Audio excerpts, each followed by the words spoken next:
मेरे डियर साथियों, आप सबका बहुत बहुत स्वागत है आपके प्यारे से यूट्यूब चैनल गणेशा वर्ल्ड में। तो डियर साथियों, आज की जो वीडियो है हमारी हेलो एल्केन और हेलो एरीन की जो मुख्य श्रृंखला है उसकी दूसरी वीडियो है। अगर देखा जाए क्रम में तो क्रम में पांचवी वीडियो है ना, क्योंकि 3 वीडियो आपको बेसिक दी गई थी, है ना।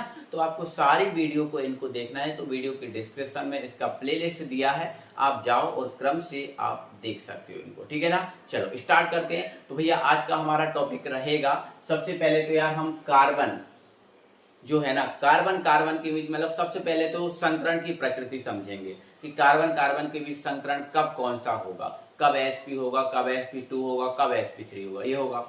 इसके बाद भैया हम समझेंगे कुछ हैलाइड, है ना, जैसे एलिलिक हैलाइड होता है, बिनाइलिक हैलाइड होता है, बेंजाइलिक हैलाइड होता है। ये सारे हैलाइड क्या होते हैं इनको हम अच्छे से ध्यान से समझेंगे। ओके, चलो स्टार्ट करते हैं। तो वीडियो सबसे पहले भैया हमें क्या समझना है, तो सबसे पहले भैया हमें संकरण समझना है, ठीक है ना। तो आप अपनी बढ़िया कॉपी में हेडिंग डाल दो, कार्बन कार्बन के मध्य संकरण, ठीक है ना। चलो तो भैया यहाँ पर ध्यान सुनो, आपने 11th में ये टॉपिक पढ़ा होगा, sigma 1 double bond triple bond, मतलब सिंगल डबल ट्रिपल, ये पढ़े होंगे। आपको ये भी पता होगा, और नहीं पता तो आप सीख लो बेटा, अगर सिंगल बॉन्ड होता है तो केवल और केवल सिग्मा बॉन्ड होता है, और अगर डबल बॉन्ड होता है तो दो के बीच में क्या होता है, पाई, और पाई अकेले नहीं बनता इसलिए सिग्मा भी बनेगा, है ना। तो डबल बॉन्ड होगा तो एक पाई और एक सिग्मा होगा, और ट्रिपल बॉन्ड होगा तो दो पाई होंगे और एक क्या होगा, सिग्मा। ये बात आपको याद रखना है। तो भैया जो कार्बनिक यौगिक हैं, इन कार्बनिक यौगिक में केवल 3 ही संकरण होते हैं, sp sp2 और sp3। तो sp कब बनेगा, तो भैया अगर 2 सिग्मा होंगे, हमें पाई को नहीं गिनना, हमें सिग्मा को गिनना है। तो अगर 2 सिग्मा होंगे तो sp होता है, 3 सिग्मा होंगे तो sp2 होता है, और 4 सिग्मा होंगे तो sp3 होता है। संकरण 3 ही होते हैं कार्बनिक यौगिक में। इस बात को आप समझ गए। अगर आप इनको समझ गए हो तो फिर आगे बढ़ जाओ। एक और आपके मेरे पास तरीका है आपको इनको समझाने का। आप ये देखना, यदि कार्बन कार्बन के बीच सिंगल बॉन्ड मिल रहा है तो कह देना यार sp3 संकरण है। कौन सा संकरण है, sp3।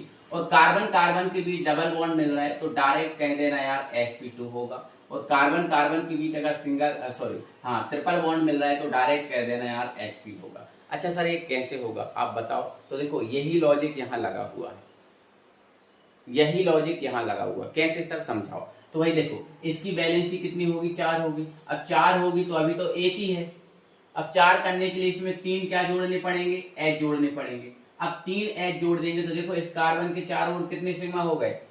अब बोलोगे सर 4, क्योंकि 4 सिंगल बॉन्ड है, और 4 सिंगल बॉन्ड है तो यहाँ भी सिग्मा, यहाँ भी सिग्मा, यहाँ भी सिग्मा, यहाँ भी सिग्मा। अब 4 सिग्मा हो गए ना, अब 4 सिग्मा हो गए मतलब sp3 हो। इसको भी बैलेंस करेंगे तो आपको 4 एच जोड़ना पड़ेंगे, इसकी बैलेंसी 4 करनी पड़ेगी, 1 2 3 4। तो यहाँ सिग्मा, यहाँ सिग्मा, यहाँ सिग्मा। तो आप देखो इसके चारों ओर भी 4 सिग्मा है, इसलिए sp3। अब ये नहीं सोचना कि सर ये इसमें गिना इसमें, नहीं, दोनों तरफ गिनाएगा। बस हमें ये देखना है कि कार्बन के चारों ओर 4 सिग्मा है या नहीं। तो आप डायरेक्ट लॉजिक से लगा सकते हो कि कार्बन कार्बन के बीच अगर सिंगल बॉन्ड है तो sp3 होगा। ऐसे यहां भी आप लॉजिक लगा सकते हो। 2 तो बैलेंस इसकी है, 2 और करना है तो एक एच लगा दो इधर, 1 एच लगा दो इधर। तो देखो यहाँ पर क्या होगा, पाई और एक सिग्मा होगा, एक सिग्मा इधर एक सिग्मा इधर, तो 3 हो गए सिग्मा। अब इस 3 सिग्मा हो गए तो sp3 होगा, सॉरी sp2 होगा। ये वाला कार्बन sp2 में होगा, ये वाला कार्बन क्या होगा, sp3, और sp3 दोनों sp3 में हो गए। अब ये वाला कार्बन, तो भैया बैलेंस करने के लिए हमें H लगाना पड़ेगा, चाहो तो आप इधर भी लगा सकते हो। तो इधर सिग्मा और एक सिग्मा इधर है तो 3 सिग्मा, तो ये भी sp2 में होगा।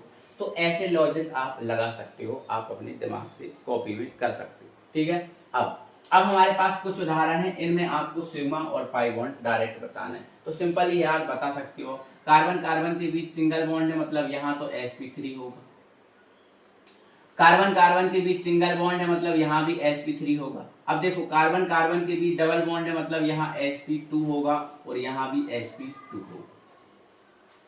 अब अगर आप इसकी वास्तविकता जानना चाहते हो तो इसको बिल्कुल आपको सर कैसे एकदम स्पष्ट करना है, तो यार इसको ओपन कर लो। आप जो 3 एच है, 3 एच को अलग अलग जोड़ के लिख दो, मतलब ऐसे, है ना, ऐसे ऐसे ऐसे जोड़ के लिख दो, है ना। तो आपको डायरेक्टली दिख जाएंगे कि नहीं। दिख जाएंगे, बिल्कुल, है ना, बिल्कुल आपके लिए अलग से ही बिल्कुल पूरे क्लियरली आपको दिखने लगेंगे, समझ गए ना। तो आप डायरेक्टली आप इसको लॉजिक को लगा सकते हो, ठीक है। अब कार्बन कार्बन के बीच ट्रिपल बॉन्ड है, मतलब sp होगा, ट्रिपल बॉन्ड पे sp होता है ना, तो यहाँ भी क्या होगा, sp होगा। अब कार्बन कार्बन के बीच सिंगल है तो यहाँ तो sp है ना, लेकिन यहाँ सिंगल के साथ जुड़ा है ना, लेकिन देखो यहाँ डबल के साथ जुड़ा है, तो फिर क्या होगा भैया, sp2 होगा, है ना। यहाँ देखो आप डबल बॉन्ड है मतलब sp2 होगा, और यहाँ देखो सिंगल है मतलब क्या होगा, इसमें sp3 होगा। आया समझ में कि नहीं आया समझ में, ठीक है। अब एकदम ओपन करना चाहते हो तो मैंने लॉजिक बता दिया, एच को आप ओपन करो, सिंगल गिन लो, सिग्मा गिन लो और बस बता दो, ठीक है। अब यहाँ देख लो भाई, यहाँ पर कार्बन कार्बन के बीच कौन सा है, सिंगल है। अब सिंगल है मतलब sp3 होगा, लेकिन यहाँ देखो, यहाँ पर कार्बन कार्बन के बीच यहाँ भी देखो सिंगल है मतलब इसमें भी sp3 होगा, लेकिन यहाँ देखो सिंगल है लेकिन यहाँ ट्रिपल आ गया, इसलिए कौन सा होगा, sp होगा, है ना। यहाँ देखो ये ट्रिपल जुड़ा है इसमें, है ना, दोनों तरफ में से किसी भी एक तरफ जुड़ा है तो आप उसे लॉजिक से बता सकते हो। तो भैया यहाँ क्या होगा, sp होगा, लेकिन यहाँ देखो सिंगल है इसलिए क्या होगा, sp3। आप एकदम नहीं ओपन करना चाहते हो तो बिल्कुल ओपन करके आप निकाल सकते हो, कोई प्रॉब्लम नहीं है। तो ये कार्बन कार्बन के बीच सिंगल बॉन्ड, डबल बॉन्ड और ट्रिपल बॉन्ड के हिसाब से आप sp स्क्वायर और sp3 बना सकते हो, ठीक है ना। इसीलिए मैंने आपको डायरेक्ट लिख दिया है, कार्बन कार्बन के बीच सिंगल देखो तो डायरेक्ट कौन सा आ जाएगा, sp3। कार्बन कार्बन के बीच डबल बॉन्ड है तो आपका आ जाएगा sp2, और कार्बन कार्बन के बीच अगर ट्रिपल बॉन्ड है तो आपका आ जाएगा sp। डायरेक्ट आप इनको लिख सकते हो। आ जाओ इधर देखो, अब ये बेंजीन है। अब बेंजीन में ये वाला कार्बन, बेंजीन में 6 कार्बन होते हैं। यहाँ पर सर कौन सा संकरण है, तो यहाँ पर समझो ना, ध्यान से समझो। अब यहाँ पर आपको पता है एक कार्बन और एक हाइड्रोजन होता है, देखो आपको बता दिया, carbon hydrogen, carbon hydrogen, carbon hydrogen, carbon hydrogen, carbon hydrogen, और यहाँ भी कार्बन हाइड्रोजन। देखो यहाँ डबल है, यहाँ डबल है और यहाँ डबल है, तो देखो यहाँ डबल के साथ जुड़ा है मतलब ये क्या होगा, sp2 होगा। देखो आप नहीं तो ओपन करके देख लो आप, तो देखो एक सिग्मा इधर बनेगा, एक सिग्मा इधर बनेगा, H ओपन होगा तो एक सिग्मा इधर बनेगा, तो 3 सिग्मा मतलब sp2। अब यहाँ देखो ये वाला, ये भी एक डबल बॉन्ड के साथ जुड़ा है मतलब ये भी sp2 में होगा। देखो ये इस तरफ डबल बॉन्ड से जुड़ा है इसलिए इसमें sp2 होगा, मतलब बेंजीन का प्रत्येक कार्बन sp2 संकरण में होता है, मतलब ये वाला ये वाला ये वाला प्रत्येक कार्बन sp2 संकरण में होता है बेंजीन का। क्लियर हुआ बात को, समझ में आई आपको बात, ठीक है।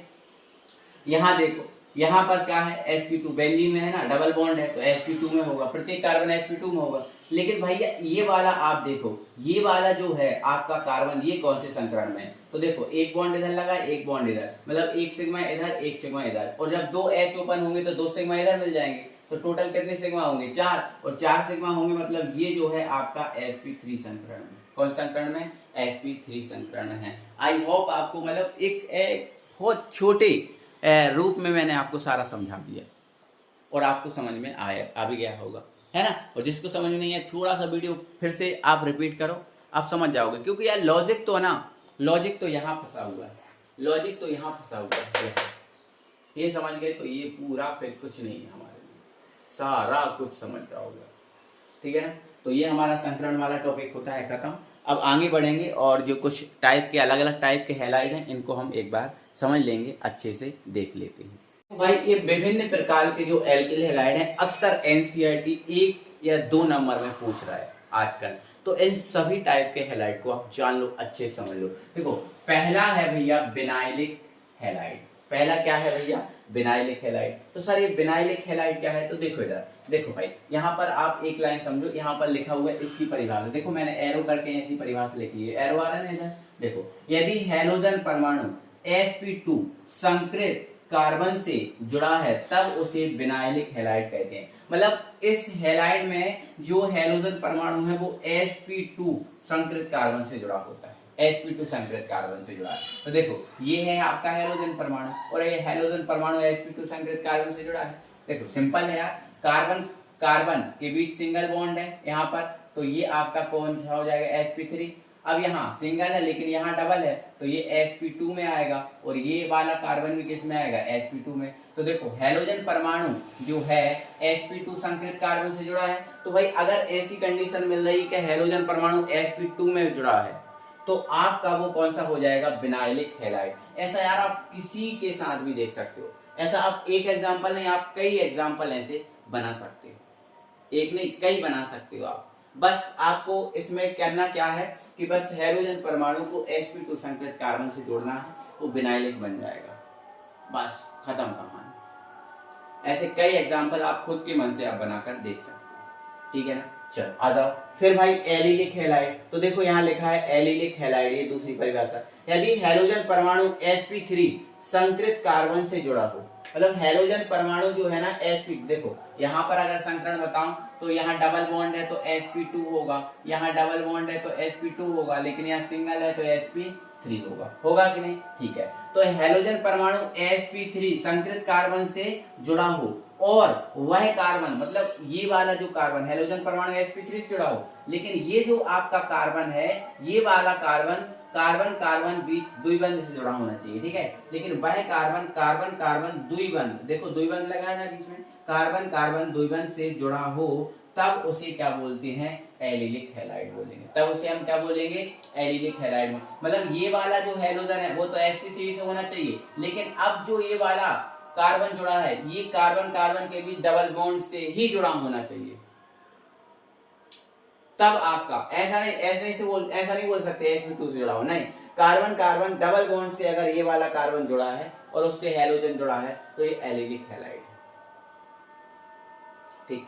आ जाओ बेंजाइलिक। अब बेंजाइलिक नाम से भी आ रहा है समझ में कि भाई इसमें बेंजीन होगा, क्या होगा इसमें, बेंजीन। तो देखो लिखा है यदि बेंजीन में हैलोजन परमाणु sp3 संकृत कार्बन से जुड़ा हो तो उसे बेंजाइलिक हैलाइड कहते हैं। मतलब इसमें जो हैलोजन परमाणु दिख रहा है ये वाला sp3 से जुड़ना चाहिए। देखो अगर आप इस बेंजीन में डायरेक्ट Cl जोड़ दोगे तो बेंजीन का आपको पता है प्रत्येक कार्बन जो है ना वो तो sp2 में होता है, अब भी समझाया।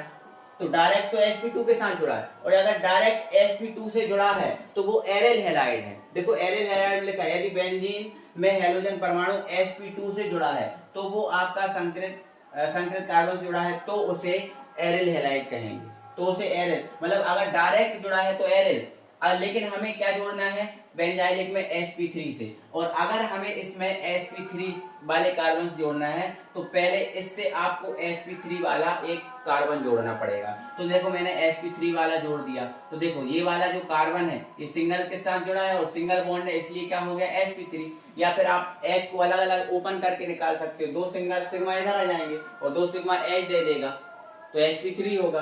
तो अगर sp3 से आपका हैलोजन जुड़ा है तो ये बेंजाइलिक है, मतलब ये आपका जो है ना वो बेंजाइलिक है, ठीक है ना। अब आगे देखो आप एरिल हैलाइड, तो इसमें sp2 से जुड़ा है तो डायरेक्ट आप इसका बेंजीन बनाओ, क्या बनाओ भैया, बेंजीन बनाओ, और बेंजीन से आप क्या जोड़ लो, डायरेक्ट आप क्या जोड़ दो, हैलोजन, क्योंकि बेंजीन का प्रत्येक कार्बन sp2 में होता है तो ये आपका हो जाएगा एरिल हैलाइड। तो भैया हमने ये विभिन्न टाइप के हैलाइड पढ़े और कार्बन कार्बन के मध्य मतलब कार्बनिक यौगिकों में संकरण सीखा। तो आज का वीडियो इतना ही था संकरण के लिए और ये विभिन्न टाइप के हैलाइड बताने के लिए। तो आगे बेटा जो मुख्य एल्किल हैलाइड या आपका एरिल हैलाइड है उसको बनाने की विधियां कल स्टार्ट होंगी और बनाने की विधियों के साथ इसको हम आगे बढ़ाएंगे, ठीक है ना। तो अब ये हमारे पेपर में आने वाली चीजें स्टार्ट हो गई। कल पढ़ाया था वो भी एक इम्पोर्टेंट टॉपिक था जो आपके पेपर में आ सकता है, और ये है तो ये भी आजकल एनसीईआरटी 1-1, 2-2 नंबर में पूछ रहा है, ठीक है ना। तो जानना आप सबके लिए बहुत जरूरी था। आई होप आपको अच्छा लगा होगा वीडियो। मिलते हैं फिर अगली वीडियो में, तब तक के लिए बाय बाय।